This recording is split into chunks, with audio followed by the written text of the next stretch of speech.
Olá, estudantes do estado de Minas Gerais. Espero que todos estejam bem. Essa é a nossa penúltima aula do ano de 2021.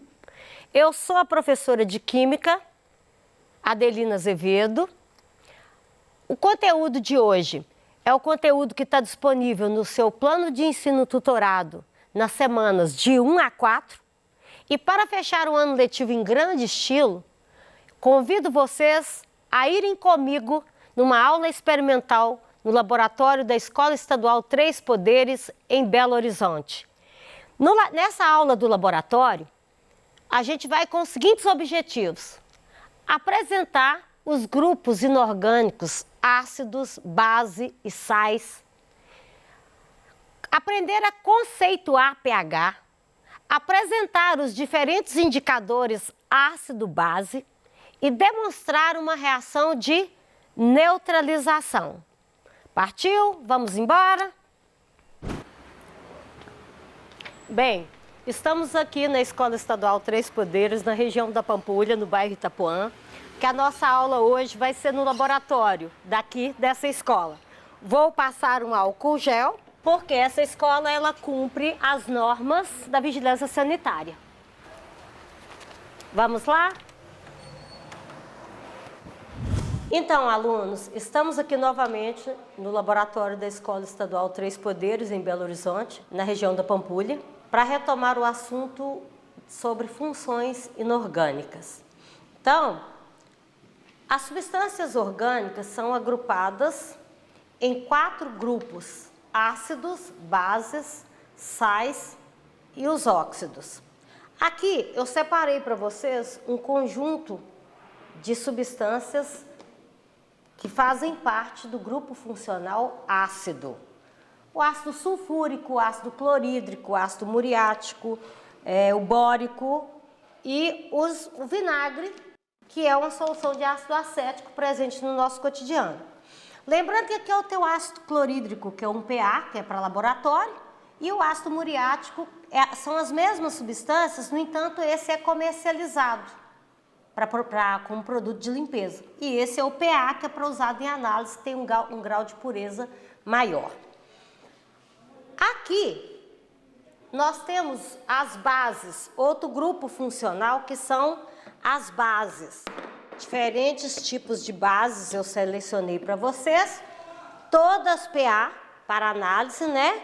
Então, aqui eu tenho o hidróxido de potássio, o de alumínio, o de bário, o hidróxido de cálcio, e separei também a soda cáustica, que é o material comercial, né, que é o nome comercial do hidróxido de sódio. Aqui, o grupo dos sais.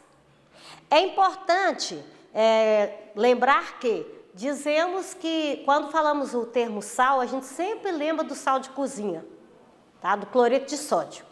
No entanto, existem sais com cores diferentes, alguns com umas colorações muito bonitas, aliás, né? Lembrando que sais são substâncias que sofrem dissociação, liberando um íon diferente de H+, e um íon diferente de OH-. E aqui os óxidos. No laboratório eu tenho só um óxido disponível para mostrar para vocês. Mas onde nós encontramos os óxidos no planeta Terra? Formando a atmosfera. Então, aqui tem um livro, inclusive, que você fala muito sobre o clima e o meio ambiente, vai falar muito sobre os óxidos e fala sobre, inclusive, um processo que a gente está vivenciando agora, que é a falta de chuva, a poluição ambiental. Para você saber sobre os óxidos básicos, que são os óxidos que a gente chama de óxidos iônicos, você lê esse livro também, recomendo esse livro, Minerais Metais, que fala sobre a obtenção, de onde são retirados os óxidos que dão origem aos metais, né? E separei aqui também, porque não tem como falar de ácido e base sem falar do conceito de pH. O que é pH? pH é chamado de potencial hidrogênio iônico, é uma escala que vai de 0 a 14. Essa escala, ela determina a concentração de íons H+ presente na solução. Bom, mas para que a gente estuda pH? Qual que é a importância do pH no nosso cotidiano? Onde eu preciso saber isso, professora? Bom, quando você vai controlar o pH do aquário, dos aquários, quando você precisa controlar o pH do solo para as plantas, né, reproduzirem, quando você vai observar o pH do shampoo que você usa, dos alimentos que você come, das piscinas que você nada, né? É onde saber o que significa dizer que um pH igual a 4, por exemplo, representa. Num rio cuja água possui um pH 4,5, os peixes não sobrevivem. É só um exemplo de aplicação do conceito de pH. Bom, eu separei alguns materiais aqui para o estudo do pH do meio. pH é potencial hidrogênio iônico das substâncias. Ele indica o nível de concentração, o grau de concentração de íons H+ e de íons OH- presente em um meio. Para isso, existem alguns indicadores. Alguns são caseiros mesmo, extrato de repolho roxo, que a gente obtém macerando a folha do repolho roxo. Fenolftaleína é um indicador, é artificial. Beterraba é um indicador natural também, caseiro. E existe também o papel de tornassol, que é utilizado para identificar o pH do meio. Aqui, quando eu coloco, lembrando que indicador são substâncias que mudam de cor conforme a concentração de íons H+ ou OH- que tem presente no meio. Nesse caso, eu tenho um indicador caseiro. Quando eu misturo no meio básico, que é o hidróxido de cálcio, o sistema adquiriu uma coloração verde. Esse mesmo indicador eu vou colocar em meio ácido. Percebam que em meio ácido ele adquiriu uma coloração avermelhada. Em meio básico, ele adquiriu essa coloração. E aqui eu tenho em meio outro ácido, também adquiriu outra coloração.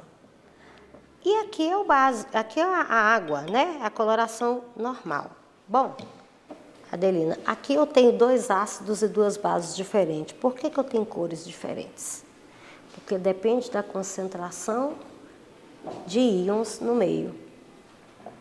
Isso muda os valores de pH. Então, como que eu faço para usar o indicador ácido-base? Quando eu pego a fita, mergulho no recipiente, deixo por alguns segundos, depois eu venho aqui na escala e identifico. Perceba que eu tenho um meio cujo pH é igual a 14. É um meio altamente básico. Agora, vou medir o pH dessa outra substância, também básica. Aí, quando eu venho aqui procurar a escala, perceba que o pH está em torno de 7. Então, essa substância aqui, ela é bem menos concentrada, ou seja, é uma base mais... Essa solução está mais fraca do que essa. É só você observar as coresinhas e ler a escala, tá? E hoje existe também outro indicador ácido-base, que é a fenolftaleína. A fenolftaleína, em meio básico, ela adquire uma coloração rosa. E em meio ácido, ela fica, aqui eu tenho ácido, em meio ácido, ela fica incolor. Quando eu coloco uma substância ácida em meio a uma substância básica, ocorre uma reação química que nós chamamos de neutralização. Aqui eu tenho uma base extremamente concentrada. Ao colocar mais ácido aqui, esse meio vai ficar incolor, tá? A neutralização de um meio ácido ocorre adicionando a ele um meio básico e vice-versa. Exemplo, aqui eu tenho um meio básico. Como que eu vou saber que eu tenho um meio básico? Eu vou colocar gotas de fenolftaleína. O meio ficou rosa. Ao acrescentar a esse meio substância, um meio ácido HCl, ácido clorídrico, a gente vai perceber. Isso não é mágica. Isso é química.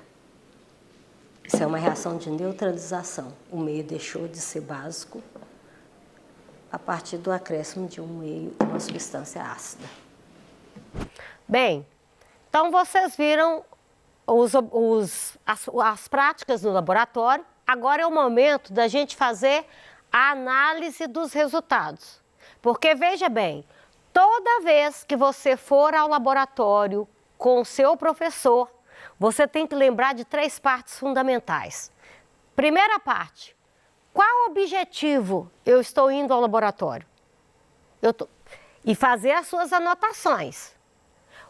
Depois, o que ocorreu, o que foi experimentado, o que aconteceu, o que você observou.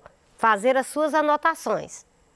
Depois, é o momento de você fazer a análise dos resultados, inclusive para verificar se você atingiu ou não os objetivos propostos, se foi possível ou não. Com essa aula aqui, você vai poder fazer a mesma coisa. Antes de ir para o laboratório, você pode registrar no seu caderno quais os objetivos. Assista a parte prática e faça as suas anotações. Posteriormente, acompanhe a análise que nós vamos fazer agora. Faça os seus registros e as dúvidas que permanecerem, nós esclareceremos para você nas aulas do Tira Dúvidas. Então vamos. Os materiais utilizados. A primeira proposta do laboratório era apresentar os grupos de ácidos, bases, sais e óxido. Os ácidos utilizados lá foram esses ácidos aqui, ó. O ácido clorídrico, o sulfúrico e o bórico. Lembrando que ácido são substâncias que, ao serem colocadas em água, elas liberam como íon H+, o íon H+, o hidrogênio, como o cátion e o íon H+. As propriedades do ácido apresentam sabor azedo, em soluções aquosas conduzem corrente elétrica, reagem com certos metais liberando hidrogênio, desidratam a matéria orgânica, por isso que a gente fala que os ácidos são corrosivos, e neutralizam as bases formando sal e água. O outro grupo que nós observamos no laboratório foi o grupo das bases, que são os hidróxidos. O que caracteriza um hidróxido? A presença do grupo OH. E quais são as propriedades da base? Tem sabor amargo, é astringente. Em contato com a pele fica escorregadia, em soluções aquosas conduzem corrente elétrica e reagem com ácido formando sal e água e estriam a matéria orgânica e neutralizam os sais, alguns tipos de sais. O outro grupo observado no laboratório foi o grupo dos sais. Lembrando que sal é substância iônica que não apresenta H+ como cátion e não apresenta o OH- como ânion. Tem que ter pelo menos um cátion diferente de H+ e pelo menos um ânion diferente de OH-. E as propriedades dos sais? Compostos iônicos que dissociam em meio aquoso, formando solução eletrolítica. A maioria é solúvel em água e tem propriedades higroscópicas. O que são propriedades higroscópicas? Eles atraem a água. Por isso que a gente coloca o sal com arroz nos restaurantes para salgar as saladas, porque o arroz impede que o sal absorva a água que está no meio ambiente e fique seco, forma aquela crosta maior. São condutores de energia quando está dissolvido em água e possuem alto ponto de fusão e de ebulição. Tem aspecto cristalino e sabor salgado. O outro grupo de material que nós verificamos no laboratório foram os óxidos. Não tínhamos muitos óxidos disponíveis lá, mas temos óxidos disponíveis muito no nosso cotidiano. A ferrugem, o cal, as fumaças, né? O CO2, toda essa fumaceira da poluição que está por aí. E quais são as propriedades dos óxidos? Existem os óxidos que têm origem na crosta terrestre que apresentam um caráter básico. E tem o grupo de ácido que está predominantemente na atmosfera, que são os óxidos que a gente chama de básico. Existem ainda os nêutrons. E aqui a gente tem uma leva de propriedade dos óxidos.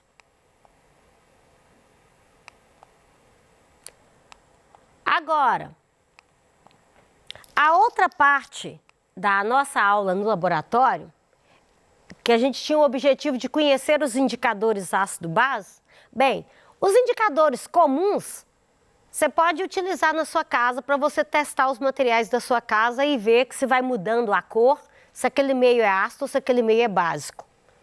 Agora, existem os indicadores comerciais, que são os que a gente usa para medir o pH do meio.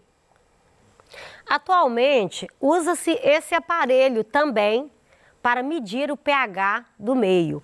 É só retirar essa tampa, mergulhar nas soluções e fazer a leitura do valor do pH do meio.